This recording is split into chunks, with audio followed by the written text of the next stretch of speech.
All right, welcome back to Restoring Christine. My name is Bill. There's 56 Bel Air behind me. Her name is Christine. His channel is Restoring Christine. It's the video blog that I've been doing to document the restoration of this car that we've had for about 17 years now. I've had it for a long time. I've been working on it since last summer. So it's been nothing but nonstop body work, metal work, repairing rust, changing sheet metal, changing a floor pan, a trunk pan, so on and so forth. First 60 or so episodes of this channel are all devoted to welding sheet metal, mostly. And we're finally getting to a point now where we're ready to start hitting it with body filler.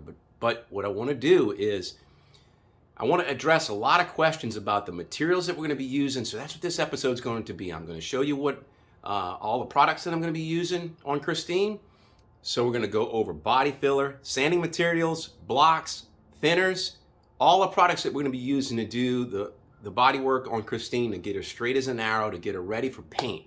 Before we go into actually applying the material, I want to show you all of that. Let's get this one episode that just does that. So let's go to the bench.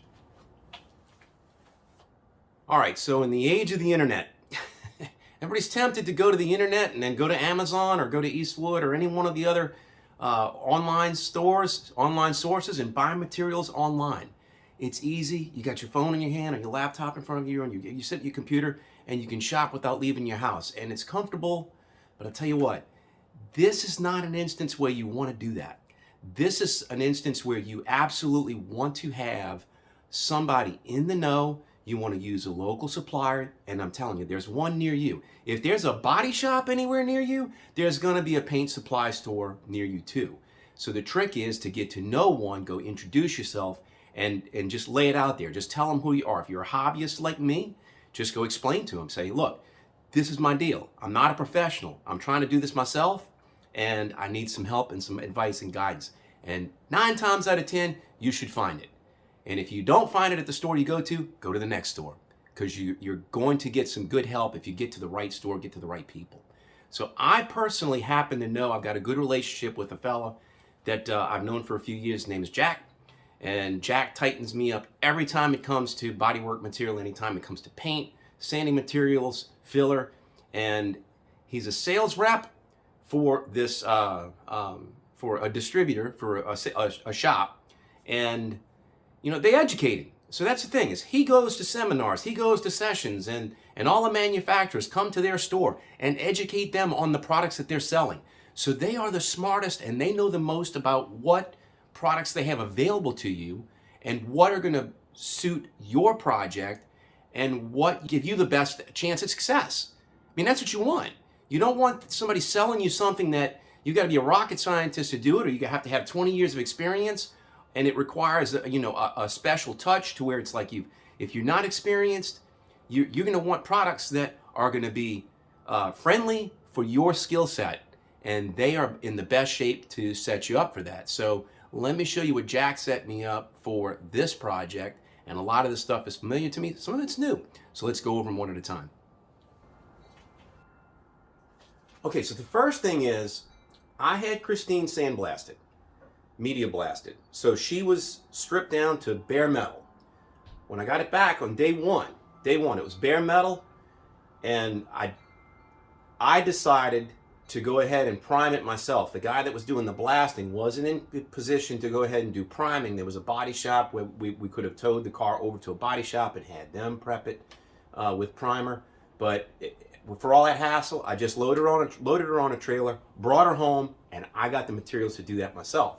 So you've seen this in other episodes, and what I used, which I got from Jack at Mike and Jerry's Paint Supply here in town, I used an Axalta Tough Coat 3.0 PR primer. This is an epoxy primer. It's a metal etching primer, which is important. Bare metal may have some amount of rust starting on it. Even though you think you got it all off, there's a good chance that there's going to be some residual amount of rust in it. And even though you think I'm going to seal the outside and it's going to be sealed from moisture, for whatever reason, that rust over time, over years, will start to bleed through, will start to penetrate. I did my Cutlass. I did this 1971 Cutlass that I painted, and I had some amount of bare metal that got hit with primer, or we had body filler on top of bare metal. That's what it was. So I had bare metal, and I thought that was the thing to do, is to go ahead and put body filler over bare metal. And now here I am 7 years later, or so, 6 or 7 years later, and I'm starting to get little bitty, tiny little freckles of what I believe is rust starting to come from on a wide surface from underneath, and it's disheartening. I don't want that to happen with Christine. So the first thing is to use that metal etching primer. So that was an Axalta product that we did, and that's why the car right now is all gray. It's all sealed, except for one part that I wasn't able to do this weekend because the weather's not cooperating again. So I've almost used an entire gallon of that material, but one of the things that Jack said, it's like, that only comes in a gallon, but you want to use a metal etching material. So what he gave me was a rattle can of acid etch primer. And what he told me to do is he said, take this material and just dust the bare surface. Get the rust off if it's sanded off, but dust the surface in order to get the acid etching properties from the primer applied. Don't worry about mill thickness, mill coverage with this material. I'm going to go ahead and do that with epoxy after. So he gave me a different epoxy that's not metal etching, and that's made by Roberlo. So Roberlo, this is a what? I think it's a, what did it say? 3-to-1. 3-to-1 epoxy. So this is not metal etching, but the metal etching came only in a gallon.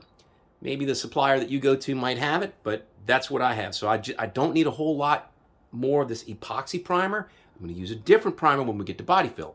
So right now I just needed a little bit of sealant on top of when we do the metal etching. So that's what we're going to do in order to get the last bits of bare metal sealed and ready for body work. All right, so moving past having the body metal etched and sealed with epoxy primer, the next thing is fill material. So I'm going to use 2 different fillers on Christine, and I've got a gallon of each here. So you'll notice one thing is this is not going to be, even though we refer to it generically as Bondo, it's a lightweight body filler, and we're not going to use Bondo brand. Without going into great detail, Bondo, while it does work, it is not easily sanded. It's difficult to sand. That's why you see cars driving down the street with Bondo still on it, and the poor owner or the poor guy doing the body work just didn't want to get to the sanding part because it's just too hard to sand Bondo. And the other thing that it'll do is it'll gum up sandpaper. You can go through a ton of sandpaper, a ton of sanding medium, and you're gonna wear your forearms out. So I'm not going with Bondo. I have used several other products. I've used Rage Gold. I've used Martin Senior. Those are really good. But what I'm going with this time is Roberlo, Maxi Fill, and this is a filler material. This is meant to build up with some amount of thickness. So it's different from the second product we're going to use, but this, I have the can open, and it is a mustardy yellow color, and this is a 2-part. So you've got this, and it's just like any other body filler. You know, it's got a hardener that goes to it, and you mix it to whatever the color that you want it is. And I don't know what color this hardener is, but you know, you judge if you don't. Some the main body shops may get into weighing and measuring. A lot go by color. I go by color. Once you get used to it, that's usually what I do, and I've had plenty of success with it. So that's what I'm going to continue to do. The reason for the second filler, and this is an interesting one. So this is still made by Roberlo, but this is Maxi Light. So I have Maxi Fill, and this is Maxi Light. This is what's going to give us our finish. I plan on completely skimming the entire surface of Christine. Everything. Just about every square inch will be covered and touched with some part with this product. And this is intended to build up just a slight bit, because what we're going to do is we're going to deck it. And I'm going to deck it. You need a long sanding board in order to do that. And what I have here, this is a Durablock. I got a brand new one because my old one is all chewed up. But I got brand new ones. So I got Durablock. I got a little short, little 6-inch block. This, if you sand with the little 6-inch block, you're going to get waves. And then if you look at the car from in light, once you get a good shine on it, you're going to see the waves. But you want to deck it with something long. So I'm used to using these Durablock sanding blocks, and it's just a clean surface for the stickum type of sanding medium, but that's what we're going to use. So this block is probably about 16 inches long, and this will span over and help us as we're sanding it. So when we're decking this, you're going crossways and you're using the length of this to help you keep that whole thing in a plane. And even though you got some curvature, this is, believe me, this is going to do it. So when it comes to creating a surface that when you get it in the light and you see the lights, and that's one of the things that you can do is like even like whenever you shine a light and you can see the shape of the reflection waver or stay true, blocking it, that's going to be the key. So that's what we're going to use. We're going to use this long DuraBlock to deck it. Now let me show you the sanding paper. So these DuraBlocks, I have 4 different grits. This is a 40 grit. So I have 40 grit. I have 80 grit. I have 180. And I have 320. So these are, you can see they come in a roll on the DuraBlock. I'm going to show you on without wasting the material. I'll show you on the little one. But you just take this material, it just stick them. It's got a little sticky back face on it, and you just tear it. So now there's your block, ready to go, right there. Sand away. So this is now, I just put 320 on it, but it's just that easy to do this. So we're going to do that with the long block. And I've got the 40 for rough cutting, and then you progressively work your way down the grit. So we have 40, 80, 180, and 320, and that's what we're going to use. So these come in a roll, and even though I think these are 75 foot long rolls. So this will give you 25 yards of material. I think each one of these does that. Let's see. Make sure. 30 yards. Nope, let's see. This was 25 yards. This is 30 yards. I don't know what the other one is. And this is 25 yards. So vary a little bit, 25 to 30 yards, but that's a lot of material. The next thing that we're going to do is now once you put your body filler on there, you're going to work with a filling primer. So I have a high build primer that I got. This is a 4-to-1 mixture. This is also made by Roberto, and this is heavy. It's got a lot of meat in this. There's a lot of material. So this is Multi-Filler Express DTM ME1 Gray 4-to-1 primer filler. So this will give us a high build in order to fill any of the surface imperfection, any of the sand scratches ought to fill with that. And this is a P4000 hardener goes with this. I actually have a slow hardener. I've had this primer since the summer. I didn't just get it just now. So it's starting to get to be a little cooler. So I don't know, I don't think we're gonna be so cold that I won't be able to get by with a slow hardener on the primer. But this is what I've got. So they also make a polyester filler primer that's kind of like Bondo body filler in a can. I don't have that. I might opt for it. I don't know. We'll have to see. I want to see how this Maxi Light, I want to see how that performs with getting the whole body, getting it straight and flat. I want to see how that works. You never know. So let's see where that goes. But then once we get it primed, and once we get it decked, I should say. So we're going to get it decked in these 3 grits that I have. I have the 80, 180, and the 320. I also have round sanding discs, and I'm going to use an electric DA. It's your basic kind of DA, and these are 6-inch discs. So I have 180, 320, and 600. So once you get the whole car decked, then you're able to start using this and get that last little bit of surface prepped to receive the automotive paint. So that's going to be its whole episode on that one.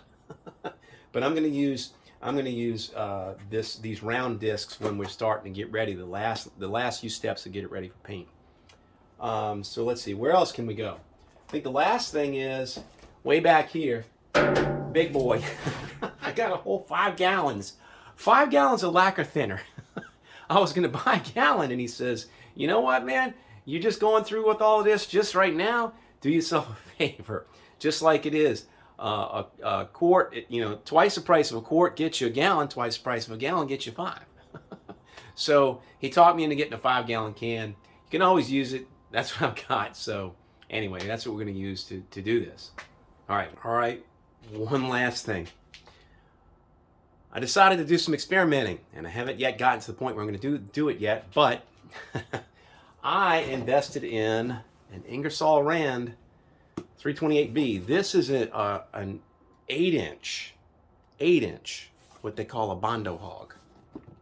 This is a DA that takes discs that are this big. I've never used it before. I've got a big air compressor. I've got a 60-gallon Quincy that we put in. If I've got a whole episode on that, I'll put a link up here to it. But we put that Quincy air compressor in here, and it delivers some air. It supposedly delivers enough to drive that Bondo hog. So maybe as I'm doing my rough work, when instead of having to sand and get everything initially cut with this 40, maybe I'll be able to use this Bondo hog to get it close. Then I can go ahead and with the decking block and save myself a lot of forearm labor, and that would be a good thing. So that I'm going to do in an unboxing episode. You'll notice it's still in the box, so I want to do an unboxing episode on that in the future, but that's going to be when I'm actually going to be able to use it. So that's why I haven't cracked it open yet. I don't want to do an unboxing and saying, hey, here's the product, and then not actually show you how it works. So I'm saving that. So now what I'm going to do is I'm going to go ahead and get to work on the car. I think the weather's starting to dry out a little bit. I'm looking out the window. It's been rainy and wintry all morning. Imagine that. They still have winter. It's been so hot the past few years. So I'm going to get working on Christine. The last episode that I did was in the trunk, and the episode before that, I got the driver's side ready. Now I'm going to get the passenger side ready. So I will have the camera out for that, but I'm going to wrap up this episode right here. We'll button this one up. Then I'm going to get to work, start getting dirty, using my hands, and working on Christine. So hopefully this was helpful to you, helpful to somebody. Hey, I'm not an expert in this, but I'm going to share with you what I know, and hey, we'll learn together. So thank you for sticking with me. I appreciate everyone that watches my channel. If you like any episodes, give them a thumbs up, and if you like any channel, give me a subscription. It would be greatly appreciated. So until I see you next time, cheers.